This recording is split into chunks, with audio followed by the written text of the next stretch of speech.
Hello, I'm Stephanie. And I'm Lauren. And this is I've Got Guts, a podcast about living and thriving with chronic illness. Let's be real, it is really hard. But it doesn't have to be. You are not alone.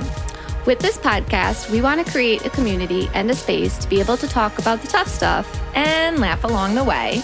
The idea for this podcast stemmed from us trying to find one for ourselves to listen to, but not being able to find anything that didn't make us more sad or frustrated. Our goal is to talk about the hard stuff, but also talk about how to get through it, be positive, have a full and productive life, and of course, thrive.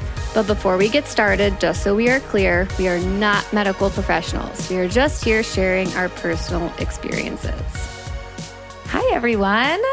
So we're excited today to kick off our episode with a joke room. I got a joke for us. Oh, I love a good joke. So I'm not going to be the one telling this joke. One of our listeners shared with me that her son had a joke, and he thought that all of our listeners would enjoy this joke very much. So we've got him here today to tell the joke. All right, let's do this.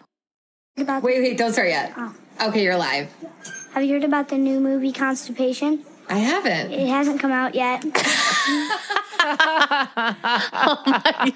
hasn't come out yet. I feel like the constipation The joke is the story of my life. I was going to say, I think it's more geared towards your life than mine, considering I don't have a constipation. Did he come up with this on his own? So he just was telling the joke, and our listener was like, I have to share this with Lauren because it is perfect for their podcast. That's amazing. Future comedian in the making there, for sure. He was so cute. I really laughed out loud. Here's what's really funny. I told the joke to Connor. He didn't laugh. Well, because he doesn't know what constipation is? No, he said, well, what's constipation? I'm like, well, your son does not have any digestive issues when he doesn't even know what constipation means. Oh, I love it. That's a great way to start off our episode today. Right? Our episode has nothing to do with poop today, surprisingly, but still a great way to start off the episode. Love a good constipation joke. So thank you to our listener who shared that joke with us. We appreciate you. Yes, we do.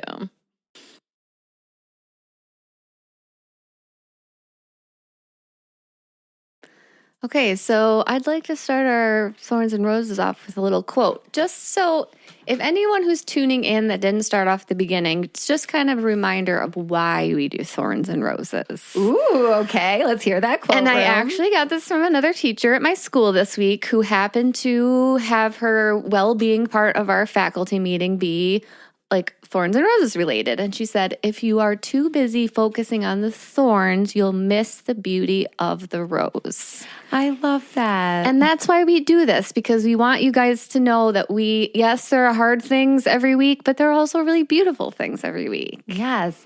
And where your attention goes, energy flows. So yes. The more you focus on those roses, the more roses you'll find and have. So I think we should start with roses today on that note. Let's do it. You go first. Yours is a really special one. I have such an exciting one. So we are done with stims. Woohoo! Like 11 long days of lots of needles in my belly. We did our trigger shot last night. We are going for our egg retrieval tomorrow morning. I have anywhere between 12 to 15 follicles. Okay, stop it right now. So let's 12 to 15 follicles. Yeah. Last time you did this, how 2. many did you have? 2. Room? That is like wild.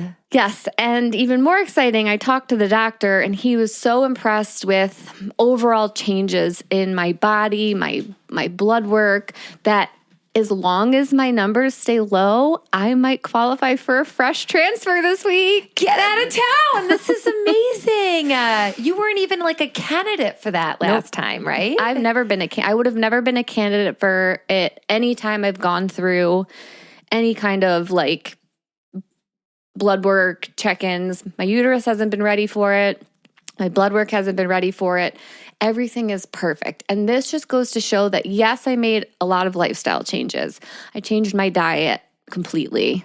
I took a lot of supplements. I did fertility acupuncture, but And the doctor even said this because he goes, what have you changed? Because he even said when we got on the phone, he's like, who are you? And what have you done with the girl I talked to last? Imposter here. What's going on? And I said, I'm doing Reiki and meditation. And he goes, and there it is. He goes, you have focused on your mental well-being. And he goes, and people forget how important that is for this journey. And he goes, and that is making all the difference, I think. Yeah, it's like the missing piece in a way, because if your mindset's not in the right spot, you can eat all the things, do the exercise, go through the motions. But if what's going on in your brain isn't aligned with that, you're not going to see results. Yeah. Room, this is so exciting. I know. I feel like I'm strumming with energy right now. I just want to get through the rest of today and get to tomorrow. And literally, as this goes live, this episode, I will be in my egg retrieval. You're going to be in your egg retrieval. So as you're listening, send all the vibes, because Room is probably sitting there right at the doctor's office getting it done. 9 a.m. Eastern time. If you are listening, please send me all the good vibes. On Monday, June 2nd. Oh, that's right.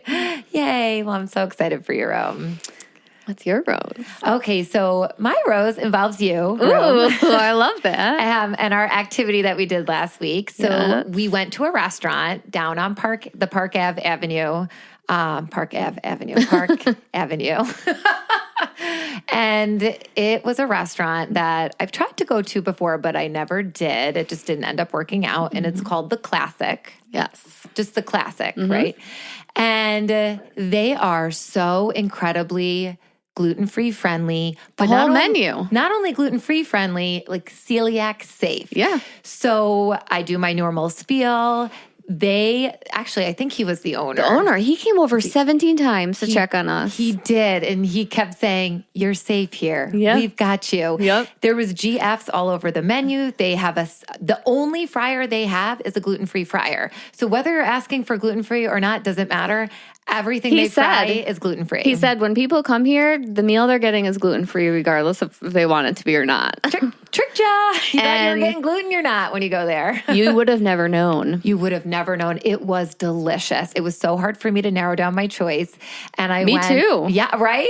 And when I did narrow it down, I was lucky enough that your meal room was also gluten-free. Because you were eating right off my plate. So I'm eating mine. I'm eating Room's. It was so delicious. Tell everyone what you got. I ended up getting the fried pickles, which were so amazing. And the pickles there are so different because they make their own pickles. Yeah, those are good. It was unlike any fried pickle I've ever had. And then I had the crab cakes, and those were delicious, delicious. And you had this. Oh, I had gnocchi with a mushroom ragu. It was like heaven in a bowl. Yes, and there was you got scallops on there too. Scallops on top. Oh, it was so yummy. So the food experience itself was just delightful, but I think the company was even better. So we had Crystal on. When was it? So a few episodes ago. She also has a podcast called The Living Well Pod, and she's an author, has gastroparesis herself. So if you haven't listened to that episode, definitely go back and listen to it. It's a good one. But the beauty of what we're doing is we get to collaborate and interact with all of these amazing humans, and Crystal is one of them. And the crazy part is, for anyone who listened to that episode, we didn't even put the pieces together that we lived in the same town until after. We had such a great time recording the podcast that I emailed her and said, if you're ever in Rochester, let's get together. And she goes, I live in Rochester. And we were like, what? What? You're this close? Well, we got to go to dinner. And when you just click with someone, the three of us clicked. It was a beautiful dinner. I think it's just going to be the start of a beautiful friendship. It sure is. So stay tuned. You may be hearing and seeing more of this new collaboration and connection we have. So. Yeah. All right, let's do some thorns. I really had to dig deep for a thorn this week. And I love that. Isn't that the best? Yeah, I've just been so happy this week. And I really... Again, my thorn is related to my rose, and it's just, I'm real uncomfortable right now. I've got a bunch of huge follicles growing inside of me. I feel like I'm carrying a dumbbell in my uterus. Your belly, because I helped with your shots last week when Anthony was finishing up a meeting. So I came over. I cannot get over just your poor belly just looks so swollen from all the pokes and needle action you've been having. So yeah, I'm really swollen, and I'm hormonal mess, which I know means that after tomorrow I'm going to hit this crash, because all the hormones I'm not injecting them in my body anymore. So after the egg retrieval tomorrow, I am going to not only be like coming off anesthesia, but I'm going to hit a huge hormone crash, which is going to be like, what's worse, being hormonal and miserable and angry, or like hitting that low or so dreading that a little. Oh gosh, it really is such a roller coaster ride. Oh yeah, the ups and downs are crazy. So crazy. But I like that I had to dig deep for Thorn this week. Yeah, it's the best. And same, my Thorn, I kind of had to dig deep too. I mean, there's nothing, it's been a great week except for this weather. I know, what? Today is June 1st, and I was literally already at the flag football game at 9:30 this morning on the field, and then had a baseball game to watch after. I wore my winter coat. Oh my God, that's insane. I wore my winter coat. I had gloves and a hat on. And then I had my umbrella at the baseball game because it started sideways raining with whipping winds. I don't know what is going on with our climate, but it is really, really concerning. I mean, it is June 1st. It's supposed to be 90 on Thursday, though. Right. It is 45 today, people. Just so you know, this is what happens here. It's 45 today, and in 4 days, it's going to be 90. It's like, just what? Insane. And normally, Rochester does do this, but I think by end of May, June, it usually settles out. We're usually consistently at least 60 and upward. Yeah, this is bananas. So, you know what? That was my Thorn. But you know what? The bright side of it is you did not schedule Connor's birthday party for this weekend. Yes, because Connor's birthday, he's going to be 10 on June 5th, so this Thursday. And yeah, when we looked at the calendar, I'm like, all right, buddy, do we want to invite the family and do our family friend party on, before or after? And then we went with after just because, we figured it would give more time for the pool water to get warm because we're having a pool party. And I remember when you put the pool in last year, it was after Connor's birthday. And the whole goal of it was to get to his birthday this year and be able to have a pool party. Yes. And if you had done it this weekend, there would have been no pooling. No pooling at all. You wouldn't have even been outside. We would have been inside. Oh my gosh. So thank you, universe, for being in our favor. And it looks like it's going to definitely start to warm up. So. Yes.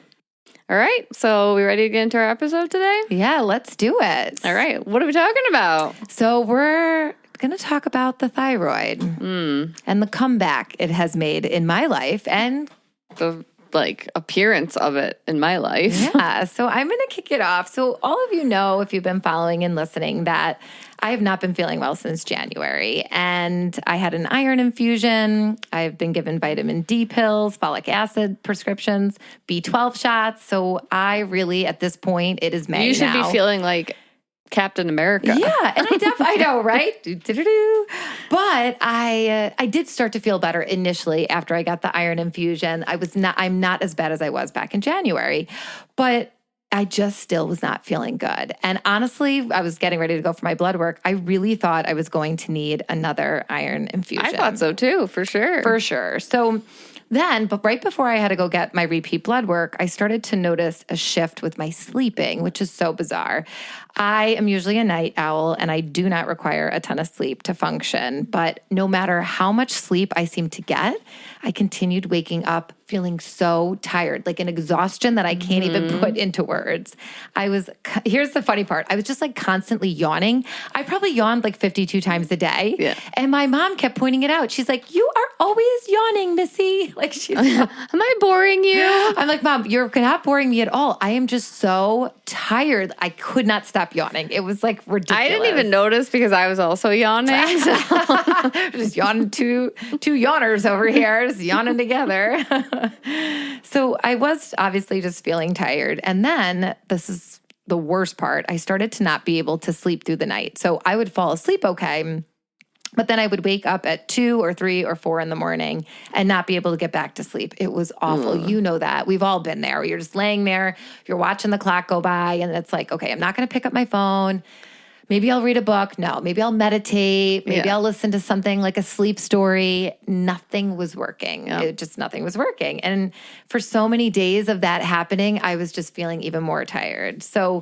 And I would even go out for a run. You know how much I love running. And it helps you usually. Yes. And I felt terrible every time. I was almost running with a weight on me. Ugh. Brain fog was no joke too. I'm teaching at my class, forgetting what I'm saying, or things just feel that fog you can get in. Yeah, you did say a few times, have I told you this yet? I know.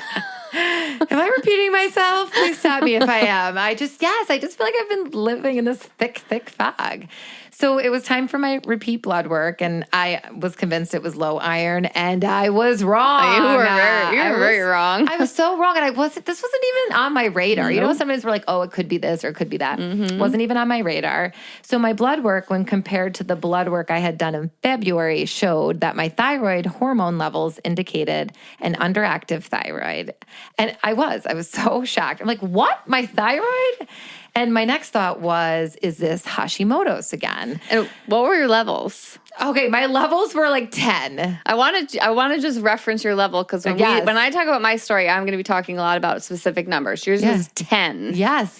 Now, here's the thing. In February, when I had the original blood work, my levels were, I forget exactly, were they like 5? 4 or 5. Okay. So they've been watching it, but she didn't actually verbally tell me that. Do you know what I mean? So it wasn't even on my mind. 10 is high. Yeah. And then in May, it was 10. So my primary care doctor shared that, obviously I have this underactive thyroid now, and the most common cause is Hashimoto's, which is an autoimmune disease that leads to the destruction of the thyroid tissue. And we did a whole episode about it, in the beginning when we started this, because this happened to me in 2006. So thinking it's been so long, 2006, that's like a long time ago. And the thing is, I didn't even think it could be that, because I remember my symptoms being different then compared to how I'm feeling right now. And she immediately, my primary care, prescribed what is it called? It's levothyroxine or Synthroid. Okay. It's like those are the two names for it. Yeah. So she prescribed that to replace some thyroid hormone and to see if that would help with the intense fatigue and sleeping issues, brain fog, all of that I've been having. So here's the kicker. Are you ready? After 4 days of being on the medicine, just 4 days. Yeah. And it's the littlest baby, eeny-weeny tiny pill. Yeah. I felt back to myself. I was sleeping through the night. I was waking up feeling refreshed. I'm having just like so much energy during the day again. When I went out for a run for the first time after starting the meds, I ran a fast 4 miles, and it felt so amazing. I was so flippin' happy. I was back. I'm like back to my baseline, back to functioning again. I literally, before this, could barely get through a 2-mile run. So it just felt good to finally feel good again. And all it took was this little baby pill. Yeah, and you're lucky. 4 days. They say for most people, it takes about 2 to 3 weeks to feel relief. Yeah, and I'm wondering too, with how crazy my numbers were, did I feel that spike, in the beginning? For sure. Pretty quickly. But then I started just having all these questions for my doctor. This wasn't how I felt last time I had Hashimoto's. So what was going on? You would think when you have something, it's very similar if you have a reoccurrence. You could be looking out for symptoms and stuff like that. Yeah. So she shared with me that Hashimoto's disease, which is a form of chronic autoimmune thyroiditis, and that it can lead to a cyclical pattern of thyroid gland inflammation and damage. So this would result in fluctuating systems. I can't even talk. Symptoms and the potential for flare-ups. So these flare-ups, or just kind of periods of worsening symptoms, can be triggered by a variety of factors. And That's interesting. Right? So since Hashimoto's is cyclical in nature and involves attacking the thyroid gland, it can cause inflammation and damage. And that, can lead to periods of thyroid gland enlargement, so where it gets bigger. Yeah. And then a temporary overactivity, which is what I had back in 2006. It was like working like wildfire. Right. And then it could be followed, kind of like end stage, I guess you could call it, by a decline in the thyroid hormone production, also known as hypothyroidism. Right.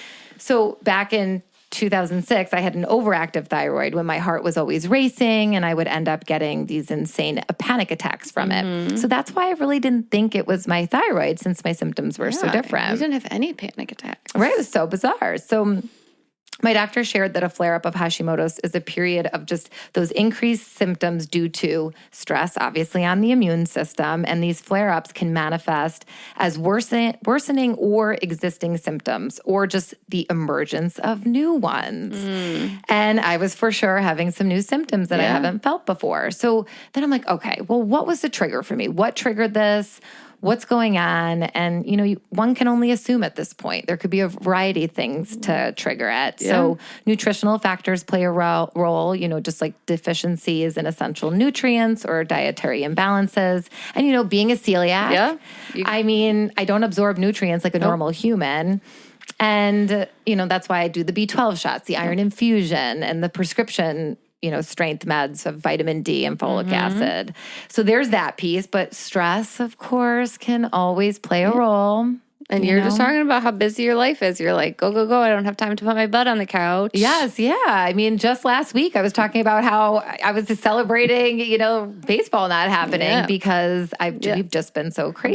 But this has been months of you saying that, I feel like. Exactly. Your life has just been hectic between like hockey and now baseball, and it's a lot of sports. It's a lot of work. You've been doing a lot of work stuff lately. Yeah, it's been a lot. And, stress can play that role. And of course, not only stress, but having other autoimmune diseases like I already do play into it as well. So Hashimoto's typically progresses slowly over months or years. What? Yes, I know, right? And eventually leading to hypothyroidism, which is what I have going on right now. So symptoms of Hashimoto's can vary and may include fatigue, weight gain, sensitivity to cold, dry skin, muscle and joint pain, constipation, memory problems, brain fog, and hair loss. So I have been, for sure, extra cold through this winter. I feel like I know I'm at the hockey rink a lot. I know it's chilly at school and I have my space heater. I feel like I've been just baseline cold, so chilly. And the dry skin, no matter what I do with my hands, I kept blaming like the Purell at work or just washing my hands so frequently throughout the winter at school. And I could not, even when I went to go get my nails done, she couldn't get over how dry my hands have been. And she's giving me advice on different lotions. No matter what I put on my hands, they just were not getting moisturized. Okay, so it's the thyroid this whole after time. a week on these meds, I'm going to have you touch my hand after this. It's smooth as a baby's butt. So I'm putting on these topical products, which are top-notch products, but they couldn't get it done because it was hormonal. It's inside. Yes, and I think sometimes we think that we're doing all of these things on the outside with our skin. And as you and I both know from the internal drinks we do, a lot of healing starts on the inside first. And what's going on your skin is a reflection of what's happening internally. So that has been crazy just to think about it. So treatment, well, obviously, if you have Hashimoto's, it involves hormone replacement therapy to manage the symptoms. And that was the pill that I'm taking. And, medication can help maintain normal thyroid levels. It does not cure the condition, and symptoms may return if the medication is stopped. Yeah. So I think in 2006, I want to say maybe I was on meds. It's been a while, like a year or two. Yeah. And then we weaned myself off of it, and then I would periodically get my numbers checked, and they were fine. So that's a long time. Yeah, it's just crazy. So, here I am with Hashimoto's making a comeback, but I'm finally having an answer and feeling better. I feel so good. So, and for our listeners, they're probably like, finally, this girl has been complaining about not feeling good for months now. Oh, gee, it just took this long. It's insane how long sometimes it can take. But then when you feel good again, you just have such a deeper appreciation for waking up feeling good and energized and rested. Yeah. So I'm very grateful for that. Yeah. All right. Well, of course, my body does one thing and so does yours. I feel like my body started it. I was going to say, I think this time around mine was trying to copy yours. Yeah. So I went 41 years of life without ever being concerned about my thyroid. Never had an issue with it. They never brought up numbers. Like I went back and looked at tests throughout the years. Never had an issue. But I started fertility treatments in October. So that's a number that they run because the thyroid plays a very important part in pregnancy and all of that. Yeah.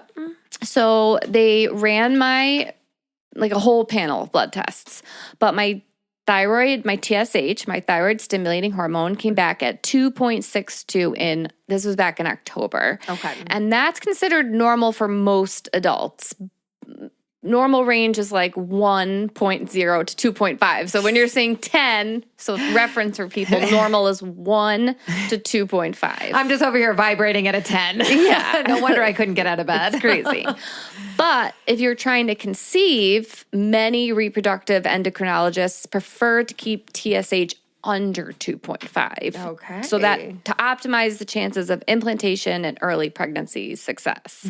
So mine was 2.62, which is not extreme, but it was just like borderline a little bit high for them.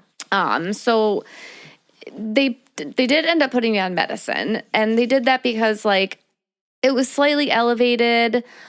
My free, they did all of the tests. They also did my free T3, which was normal, but it was on the lower end. And then they did my T4, which was low.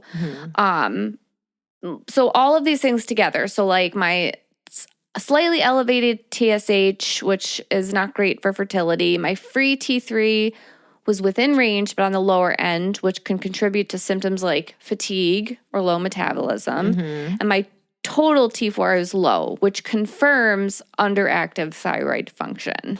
So I started, like you said, the levothyroxine, the Synthroid, because we were about to start getting ready for an IUI. Right. Because So this was was back in the fall. This was back in the fall, yeah. So I got it retested on 10/23, and it was 1.66. So that's not that long on medicine. Yeah. 10/1 to 10/23. And you went...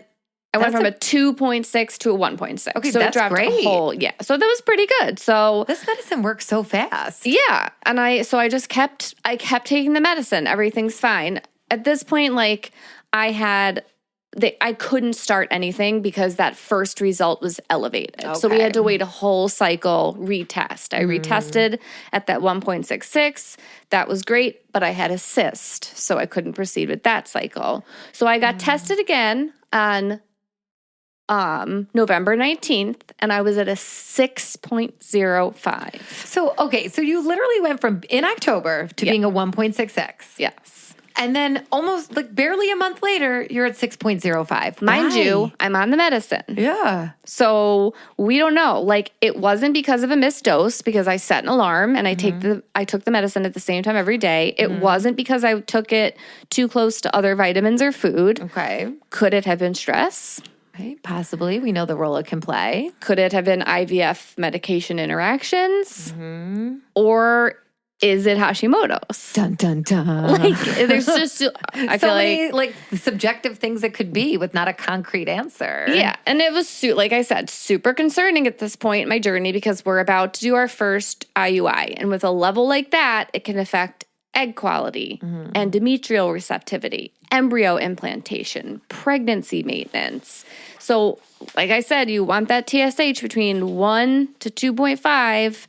So that was a no-go on that cycle. So frustrating. It's 3 cycles that that you missed. No, for various reasons. So they upped that dose to 75. And I tested again on December 13th, and I was at a 0.74. Oh my, you literally went all the way down to 0.74, so less than 1. Yes. Wow. So that would be low for a normal person, but okay for someone who may potentially be getting pregnant. Because when you get pregnant, your thyroid levels rise. Right. So a fertility clinic's job is to get someone pregnant, not to manage their overall health. So at this point, I went to my primary care doctor because I was like, what the heck? Right, like what is going on here? So she did an ultrasound on my thyroid, and it looked great. So I didn't think anything else of it, and I kept going. So we proceeded with that IUI, but as everybody knows, that IUI didn't work, and we moved on to IVF. Right. So on January 4th, which was 2 days before we found out our IUI didn't work, it was retested, and it was 1.34. Perfect. Okay, perfect. That's what we wanted. Finally, it's gotten the message. Yeah. It wasn't optimal that our IUI didn't work, but my TSH level was good to begin IVF. But just because my TSH level was good didn't mean my body was. And I found out that I had to prime with hormones for 30 days. So another paused cycle. Oh my God, there's so many pause cycles. I know. When I first started this, Taryn told me IVF is literally hurry up and wait. And That's that just is fast. quite literally what it has been. So I did the 30 days. I was tested again on 2/11, and it was 2.68. So again, there's a fluctuation, which is a little too high, but not too high for them to let me begin prepping for an egg retrieval. So that February 11th was when I started stims for round 1 of baby Myra. We ended up with 1 egg and 1 3-day embryo. And in March, we went to get ready for the transfer of that embryo. On March 7th, my TSH was 0.04. Okay, so this is the lowest it's been at this point. Holy cow. And that's alarmingly low. And it meant a very suppressed thyroid. But I had none of the symptoms, which would be like heart palpitations, anxiety, insomnia, tremors. That's what I had when mine was those crazy numbers back in 2006. But the clinic let me proceed with getting ready for transfer. They said that while it was low, if I were to get pregnant, my body would produce TSH and I would be fine. That transfer didn't work, and I think a little piece of me will always wonder if that is why it didn't work. Yeah, because you think about what a large role the thyroid plays in pregnancy, and that implantation hormone is so necessary, right? So not even just the pregnancy. Well, the pregnancy itself, it's going to skyrocket, but just implanting in your uterus. I'm a little frustrated that they didn't catch that then, and I'm a little frustrated that I didn't do more research and be more aware of that. But we can't change what's happened. You know what I mean? But we can learn from it, right? We can learn from it. So that all didn't work. I went back on April 7th and retested, which was 0.72, which was an improvement. All right. At this point, though, I had to wait until I was in the follicular phase of my cycle, which means after ovulation. Right. And then I started meds for round 2 of baby Myra. Yay. When that phase was over and I started a new cycle, I was tested again. So on May 5th, I was a 0.02. Okay, now you've gone as low as you could go. That's way low. That is crazy low. Because what was it before? 0.4. The nurse immediately was like, okay, your meds need to go back to 50. Like the 75 is clearly over-suppressing you. Even though I was still not showing signs of over-suppression, which who the hell is showing signs of anything at this point? With these IVF meds, I'm losing my hair, I'm bloated, I'm gaining weight, I'm one day constipated, one day have diarrhea, I'm like got acne, I'm a monster one day, and the next day I'm a happy, go-lucky, whatever. It's... You would never know what is what end is up with because there's so many things you're pumping into your system. Right. So we dropped those meds, and now with all of these crazy fluctuations, the question is, do I have Hashimoto's? Well, I think my body's like, yeah, you do. That's why I'm trying to be like you. So my TSH history is showing that like my levels have fluctuated quite a bit from hypothyroid ranges like 6.05 to hyperthyroid or suppressed levels like 0.02 and 0.04. And that could indicate like an unstable thyroid hormone dosing schedule, sensitivity to medication, an underlying autoimmune thyroid disease like Hashimoto's, or like lab variability, like timing issues related to when blood work was taken relative to my medication, which is interesting because I take my meds at 5 a.m.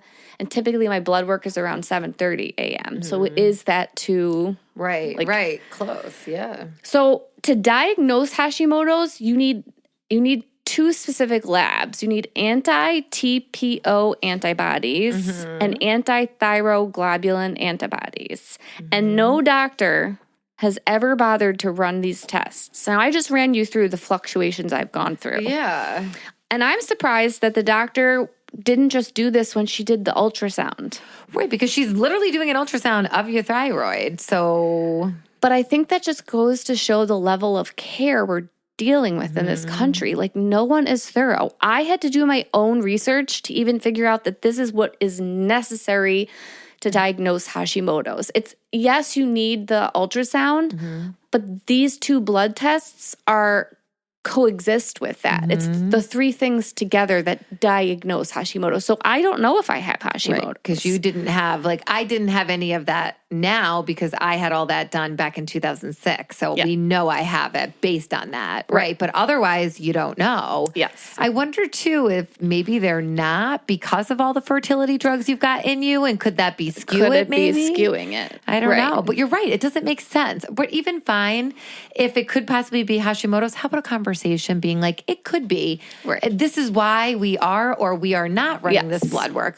Just tell you. So, to be honest with you, now that I have a hematologist with all my iron issues, now that I had to fight for that, I have one. I think I'm just going to reach out to them and be like, here's a snapshot of my fluctuations. And I'm going to ask for them to test because you have to be your own advocate. And we talk about this all the time. And I want to be more well-informed about my body. I want to be able to say, yes, I have it. No, I don't have it. I don't want to be like, I don't know what's going on with my thyroid. I don't like that feeling. No, it's like that unknown. And we need to kind of stop, we need to, in a way, just have an answer. That's just how I felt when they told me it was Hashimoto's. I've got an answer. Now I know. I feel empowered to make the choices, to do the things. And that's all you're asking for. You're not asking for a lot. No.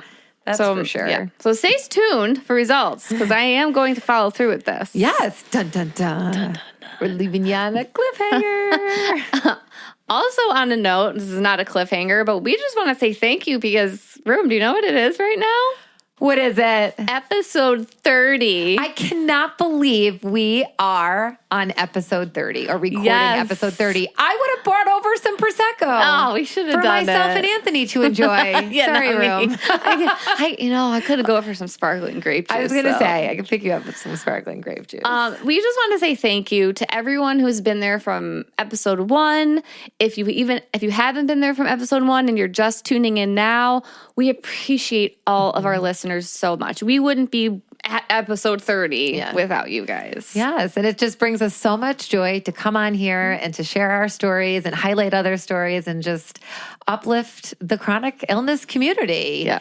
Because it feels good and it brings us a lot of joy. And we appreciate all of you. So thank you. We do. We're doing what we set out to do. It feels really good. And I know we are just getting started. That's right. All right. Well, that's all we have for you today. Yeah. So thank you for listening. We really appreciate likes, follows, and reviews wherever you listen to your podcasts. And you can find us at I've Got Guts Podcast on Instagram, Facebook, and YouTube. And you can email us at I'veGotGutsPodcast@gmail.com. We'll see you next time. Bye, everyone. Bye.